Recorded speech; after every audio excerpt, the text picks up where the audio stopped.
लोग ज्यादा गरीब हुए हैं पिछले 7 साल में। गरीबी में जो हिंदुस्तान जी रहा है, ग्लोबलाइजेशन उसके लिए नहीं है। ग्लोबलाइजेशन तो इस देश में विदेशी कंपनियों के लिए है। और कोई मुझसे पूछता है कि राजीव भाई, अगर आप जैसे विचार का आदमी ग्लोबलाइजेशन करे तो क्या चीज ध्यान में रखेगा? अगर मेरे जैसे आदमी को ग्लोबलाइजेशन करने की जरूरत पड़ी तो मुझे हिंदुस्तान के गरीब दिखाई देंगे और न्यूक्लियस में वो रहेंगे, ना कि विदेशी पूंजी और विदेशी कंपनियां। अगर हमको ग्लोबलाइजेशन करने की जरूरत भी पड़ेगी तो हमारे पैरामीटर्स क्या होंगे? हमारे पैरामीटर्स विदेशी पूंजी के नहीं होंगे, हमारे पैरामीटर्स विदेशी कंपनियों के नहीं होंगे। हमारे पैरामीटर्स में होंगे हिंदुस्तान के 40 करोड़ गरीबी की रेखा के नीचे रहने वाले लोग।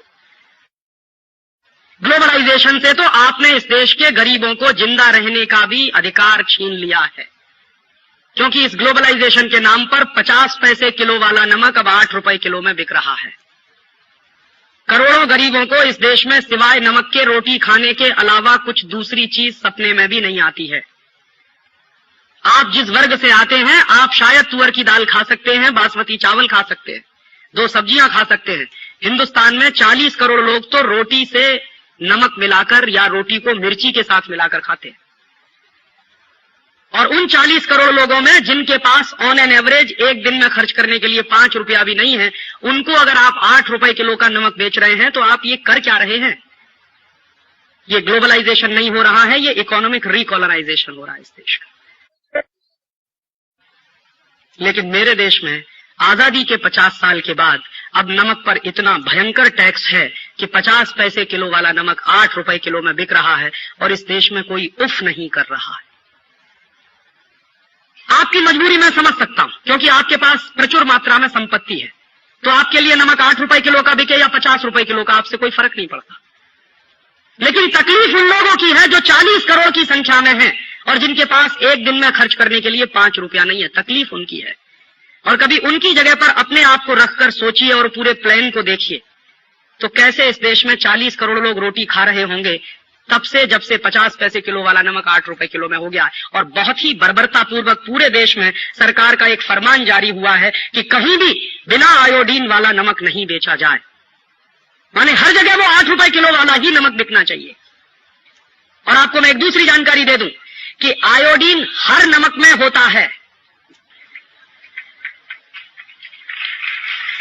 कोई भी नमक बिना आयोडीन का नहीं होता, क्योंकि नमक बनता है दरिया के पानी से और सूरज की रोशनी से। नमक बनाने में कोई टेक्नोलॉजी नहीं लगती, कोई मशीन नहीं लगती। दरिया का पानी है, सूरज की रोशनी है, और दरिया के पानी में सबसे ज्यादा आयोडीन होती है विज्ञान की जानकारी के अनुसार। ब्रोमीन भी बहुत होती है दरिया के पानी में। तो दरिया के पानी में मैक्सिमम आयोडीन है और दरिया के पानी से बनने वाले नमक में भी आयोडीन है। और हमको नॉर्मली एक दिन में 125 माइक्रोग्राम आयोडीन की जरूरत होती है बस। साधारण आदमी को, साधारण बुद्धि वाले आदमी को इस देश में एक दिन में 125 माइक्रोग्राम आयोडीन की जरूरत होती है। और जो साधारण नमक हम खाते हैं उसमें एक दिन में हम कम से कम 175 माइक्रोग्राम आयोडीन खा जाते, माने जितने की जरूरत है उससे भी 50 माइक्रोग्राम ज्यादा आयोडीन हम कंज्यूम कर रहे हैं। तो इस देश में आयोडीन की कमी कहां है? ये तो सबसे बड़ा झूठ है जो इस देश में बोला जा रहा है आजादी के 50 साल। और ये झूठ कब से बोला जा रहा है? ये झूठ तब से बोला जा रहा है जब इस देश में आजादी के 50 साल के बाद ग्लोबलाइजेशन और लिबरलाइजेशन के नाम पर एक परदेशी कंपनी को नमक बेचने का लाइसेंस दिया गया है। तब से यह झूठ बोला जा रहा है। और उस परदेशी कंपनी का नाम है अन्नपूर्णा। असली नाम है उसका हिंदुस्तान लीवर। उसने नमक बेचना शुरू किया है अन्नपूर्णा के नाम से।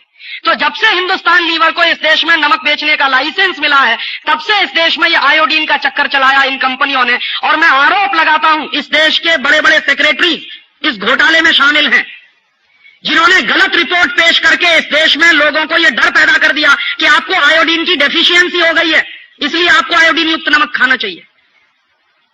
और मैंने जब पार्लियामेंट में सवाल पूछवाया एक एमपी के माध्यम से कि पूरे देश में आयोडीन की कमी के कारण जो बीमारियां हैं, जैसे घेंगा सबसे ज्यादा, उसके मरीज कितने हैं पूरे देश में, तो भारत सरकार का जवाब है कि भारत में जितनी कुल बीमारियों के मरीज हैं उसमें 0.3% मरीज घेंगा के हैं। और वो भी कहां है? भारत के पर्वतीय इलाके में, जो पहाड़ी इलाके हैं। और पर्वतीय इलाकों में कितनी आबादी रहती है इस देश की? मुश्किल से कुल आबादी का 5%। तो एक बार को मान भी लिया जाए कि इस देश में आयोडीन की कमी है, तो पर्वतीय इलाकों में कमी है, सामान्य इलाकों में आयोडीन की कोई कमी नहीं है।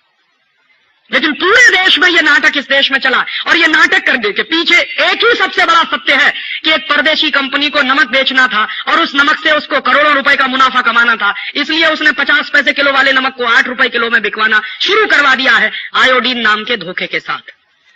और कैसे लूट रहे हैं आपको? आजादी के 50 साल में इस देश में क्या चल रहा है?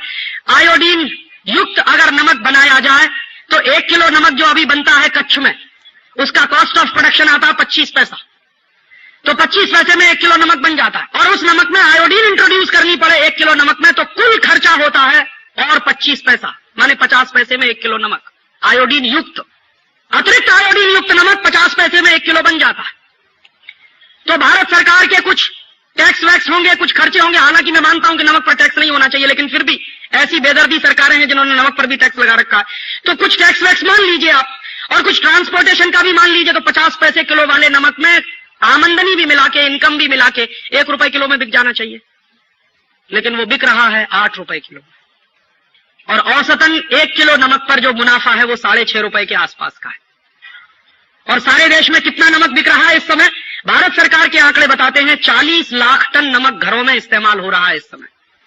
तो 40 लाख टन नमक अगर घरों में इस्तेमाल हो रहा है और 1 किलो नमक 8 रुपए में है और 1 किलो नमक पर 6.5 रुपए का प्रॉफिट है, तो आप जान लीजिए आपकी जेब से 2400 करोड़ रुपए एक साल में लूटे जा रहे हैं आयोडीन के नाम पर।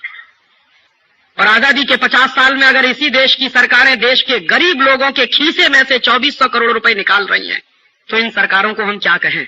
मैं कभी कभी जब बहुत गुस्सा होता हूं और दुखी होता हूं तो मैं कहता हूं कि नाथूराम गॉडसे ने तो गांधी के शरीर की हत्या की थी, और इन लोगों ने तो गांधी के विचार को मार दिया है। ये तो नाथूराम गॉडसे से बड़े हत्यारे हैं इस देश में।